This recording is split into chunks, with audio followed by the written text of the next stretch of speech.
नमस्कार. तर पिंगा ग पोरी पिंगा या मालिकेच्या आजच्या भागात आपण पाहणार आहोत की अजित आणि प्रेरणा बोलत असतात.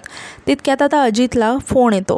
तेव्हा अजित फोन उचलणारच तेव्हाच प्रेरणा अजितला थांबवते आणि म्हणायला लागते की अजित, डाव्या नाही उजव्या हाताने फोन उचलायचा. यावर अजित खूप चिडतो आणि म्हणतो की अगं मी लेफ्टी आहे, मला डाव्या हाताने सोयीस्कर पडतं. यावर प्रेरणा वैतागत म्हणते की ऐकत जाणार आहे, मी सांगते ते उजव्या हाताने उचलायचा फोन. मात्र अजित आता प्रेरणाचं काही ऐकत नाही आणि तो म्हणतो की तू गप्प बस ग, असं म्हणतच आता तो फोन उचलतो. आणि फोनवरील आता बोलणं ऐकून अजित खूपच शॉक होतो आणि म्हणायला लागतो की काय, ठीक आहे मी येतो.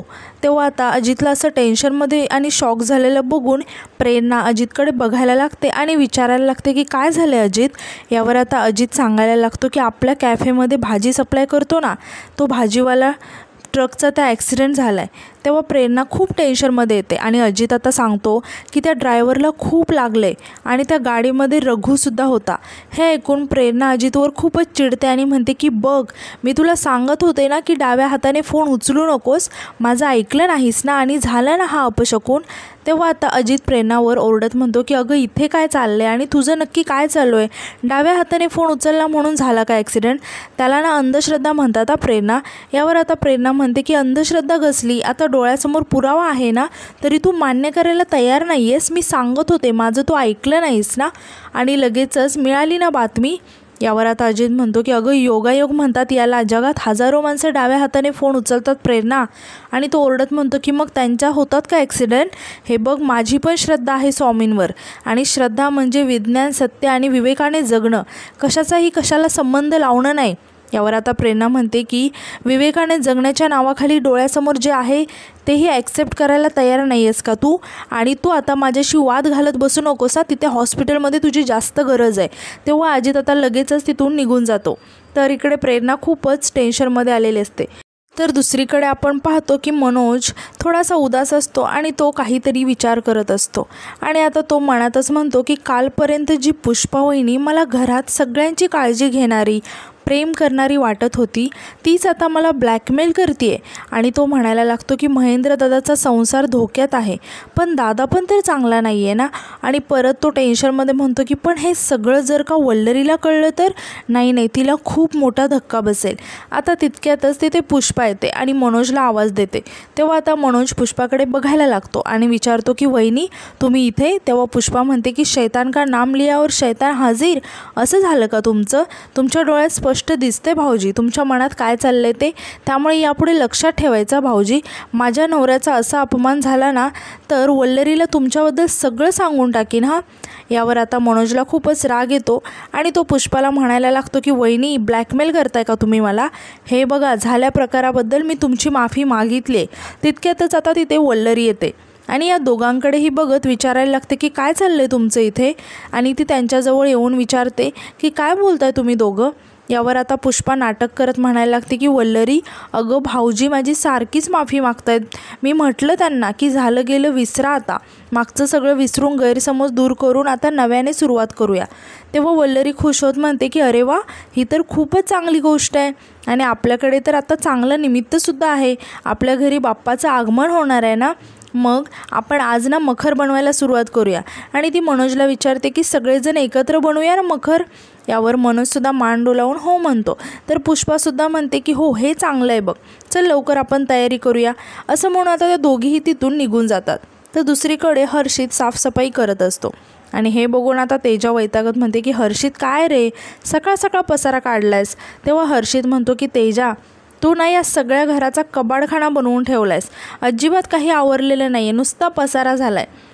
तेव्हा तेजा म्हणते की माणूस आहे मी, हर्षित रोबोट नाही आहे. एक दिवस असं क्लिनिंग करून काही होत नसतं, रोज करतोस का तू मला मदत या सगळ्यांमध्ये. यावर हर्षित म्हणतो की तेजा, आता लॅपटॉपसमोर तू बसलेस आणि क्लिनिंग मी करतोय, तुला ना फक्त ऑर्डर द्यायला येतात. आणि वैतागत म्हणतो की बरं, हे पुस्तक का खरेदी केलेत तू एवढी, तू तर वाचत तर नाही आहेस. आणि परत म्हणतो की तेजा, वल्लरीताईच्या घरी बाप्पा येणार आहे, तर त्यांच्या घरातले पाहुणे आपल्या पण घरी येतील, मग आपलं घर जर स्वच्छ नको का. आणि तो खूप चिडचिड करत असतो. तेव्हा तेजा आता हर्षित जवळ येते आणि त्याला म्हणायला लागते, हर्षित ऐक ना, अचानक तुझा OCD का जागा होतोय? आणि आता तू करतोच आहेस तर कर ना तू. आता साफसफाई करत असतानाच हर्षितला काही फोटो सापडतात. तेव्हा आता हर्षित म्हणायला लागतो की तेजा हे बघ. तेव्हा तेजा ते फोटो बघून खूपच खुश होते आणि आता 5 जणींचे फोटो बघून म्हणायला लागते की यार किती मजा करायचो आम्ही. आता हर्षित म्हणतो की तेजा हे बघ ना, या फोटोमध्ये किती छान दिसतेस ना तू, इथे बघ ना. आणि म्हणायला लागतो की तेव्हा किती छान दिसायचीस तू, नाहीतर आता. आता तेजा खूपच रागाने हर्षितकडे बघायला लागतो. तेव्हा हर्षित म्हणतो की आता अजून सुंदर दिसतेस असं म्हणतोय मी.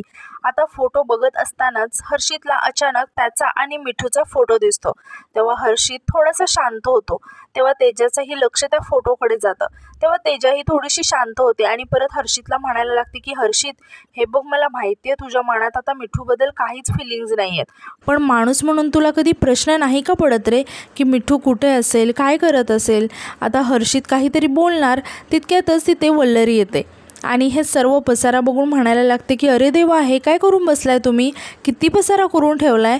यावर तेजा वल्लरीला म्हणायला लागते की अगं हा हर्षित बघ ना, सकाळ सकाळ कसा पसारा मांडून बसलाय. तेव्हा हर्षित सांगतो की ते काय आहे वल्लरी ताई, आता बाप्पा येणार आहे ना, तर तुमचे पाहुणे आमच्याकडे पण येणार ना, म्हणून ही सगळी तयारी करतोय.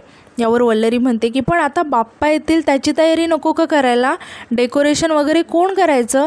तेव्हा तेजा म्हणते की चल आपण दोघी करूयात. यावर हर्षित म्हणतो की तुम्ही दोघी कुठे चालला, तुम्ही दोघींना काही माहिती आहे का डेकोरेशनचं डेकोरेशन तर मीच करणार. आणि तो म्हणतो की आपण तिघेही जाऊया मग. तर इकडे प्रेरणा खूपच टेन्शनमध्ये असते आणि ती सतत स्वामींचं नाव घेत असते.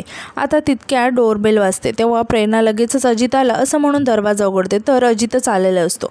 आता अजित आतमध्ये येऊन शांतपणे बसतो. तेव्हा प्रेरणा अजितसाठी पाणी घेऊन येते आणि विचारायला लागते की अजित मला सांग की काय आहे सिच्युएशन, त्या ड्रायव्हरला फारसं लागलेलं नाही आहे ना, आणि आपला रघु बरा आहे ना रे.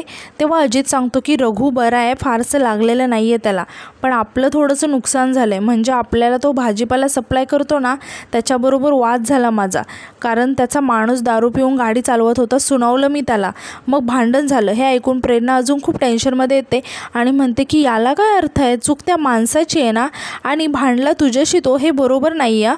आणि ते अजितकडे बघत म्हणायला लागते की अजित अजून काही प्रॉब्लेम आहे का, तू काय बोलत का नाही आहेस. यावर अजित म्हणतो की अगं आपला हॉटेल व्यवसाय आहे ना, आणि आत्ताच एका माणसासोबत भांडण झालं आहे माझं, आणि आता एका रात्री सप्लाय कोण पुरवेल मला माहिती नाही आहे. तेव्हा प्रेरणा अजितला म्हणायला लागते की तुला ते महेंद्रदादा माहिती आहेत, वल्लरीचे मोठे दीर, त्यांनी आताच भाजीपाल्याचा व्यवसाय चालू केला आहे आणि असं ती म्हणत होती, तर त्यांच्याशी बोलून बघायचं का आपण. यावर आता अजित प्रेरणाकडे बघत म्हणायला लागतो की तुझ्याकडे लगेच सोल्युशन असतात गं प्रेरणा. यावर प्रेरणा हसायला लागते. यावर अजित आता प्रेरणाला म्हणायला लागतो की सकाळसाठी सॉरी आ. तर दुसरीकडे आपण पाहतो की मनोज आता ज्वाला शेठसोबत फोनवर बोलत असतो आणि ज्वाला शेठला म्हणत असतो की नाही, वल्लरीला अजून यातलं काही कळलेलं नाही आहे. तुमच्या सांगण्याप्रमाणे त्या दौलत सोनावणे आणि त्याच्या सुनेला आपण पैसे देण्याचा प्रयत्न केला, पण त्यांनी ती ऑफर नाकारली. आता नेमकं पुढे काय करायचं याचा विचार करावा लागेल. आणि तो ठीक आहे मी बघतो असं म्हणून फोन ठेवून देतो आणि तिथेच असणाऱ्या एका बाकावरती तो बसतो. तेव्हा आता समोरून तेजा, वल्लरी आणि हर्षित येतात आणि तिघेही आता मनोजला असं उदास बसलेलं बघून आश्चर्याने बघायला लागतात. आता मनोज कुठल्या तरी विचारांमध्ये मग्न असतो. तेव्हा आता वल्लरी मनोजला विचारायला लागते की काय हो, तुम्ही इथे का बसलाय. तेव्हा मनोज सांगतो की काय नाही, ते सहज बसलो होतो. यावर हर्षित म्हणतो की मनोज यार तू इथे असं बसणार का, तर मग डेकोरेशनची तयारी कोण करणार आहे. यावर तेजा म्हणते की कोण करणार म्हणजे आपण सगळे करणार. यावर मनोज म्हणतो की मी काय म्हणतो तेजाताई, तुम्हीच काहीतरी युनिक आयडिया सुचवा ना, सगळे मिळून करूया. यावर वल्लरी म्हणते की एक मिनिट, तुम्ही जे काही ठरवाल ना ते इको फ्रेंडली असायला हवं. आणि म्हणते की आणि अजून एक गोष्ट, डेकोरेशन कसं करायचं याचं थोडंफार डिस्कशन प्रेरणाताईंसोबत झालं आहे माझं. आता यावर तेजा खूप चिडते आणि म्हणते की काय, तुमच्या दोघींचं बोलणं झालं आणि तू आम्हा कोणालाच सांगितलं नाही. तेव्हा वल्लरी म्हणते की सॉरी, तुम्हाला सांगायचं राहिलं माझ्याकडून, आणि ती प्रेरणासोबत झालेलं सर्व बोलणं सांगायला लागते. आता हे ऐकून मनोज म्हणायला लागतो की वल्लू खूप मस्त आहे आयडिया, आणि ते चला चला डेकोरेशन करायचं असं म्हणून आता तिथून निघून जातात. आता वल्लरी मात्र तिथेच थांबते आणि विचारात पडते की हे नक्कीच काहीतरी माझ्यापासून लपवत आहेत. तर तिकडे प्रेरणा वल्लरीच्या घरी जायला निघालेली असते. तितक्या तितक्यात आता प्रेरणाला कोणाचा तरी फोन यायला लागतो। आता प्रेरणा फोन उचलून हॅलो म्हणायला लागते, मात्र कुणी काहीच उत्तर देत नाही। आता प्रेरणा वैतागून फोन ठेवून देते। तेव्हा अजून एकदा फोन यायला लागतो। तेव्हा प्रेरणा फोन उचलून म्हणायला लागते की हॅलो कोण बोलतंय, आणि फोन उचलल्यावर बोलता येत नाही का तुम्हाला, कोण बोलतंय काय नक्की। तेव्हा आता इकडे वल्लरी असते। तेव्हा वल्लरी आश्चर्याने म्हणते की अहो प्रेरणाताई मी आहे, तुमच्याकडे माझा नंबर सेव्ह नाही आहे का। तेव्हा आता प्रेरणा फोन बघायला लागते आणि म्हणते की वल्लरी अगं सॉरी, मला ना एका अननोन नंबरवरून फोन आलेला आणि मी फोन उचलल्यावर समोरून कोणी काहीच बोलत नाही आहे, त्यामुळे मला वाटलं की परत त्याच नंबरवरून फोन आला म्हणून मी खेकसले। यावर वल्लरी म्हणते की बरोबर असू द्या, बरं तुम्ही मखर बनवायला येताय ना। तेव्हा प्रेरणा म्हणते की हो येते लगेच, असं म्हणून ती आता फोन ठेवून देते। आता परत एकदा प्रेरणाला त्याच नंबरवरून फोन यायला लागतो। आता प्रेरणा फोनकडे बघून जरा टेन्शनमध्ये येते आणि म्हणते की कोण करत आहे मला फोन, आणि उचलला तरी बोलत का नाही आहे कोणी। तर दुसरीकडे आपण पाहतो की अण्णा केदार प्रेरणाचा फोटो बघत असतो आणि खूपच रडत असतो आणि म्हणत असतो की प्रेरणा असं का केलंस तू, का सोडून गेलीस मला, काय वाटलं काय तुला मी विसरून जाईल, नाही आपलं लग्न होणार, तू मला लेकरू देणार।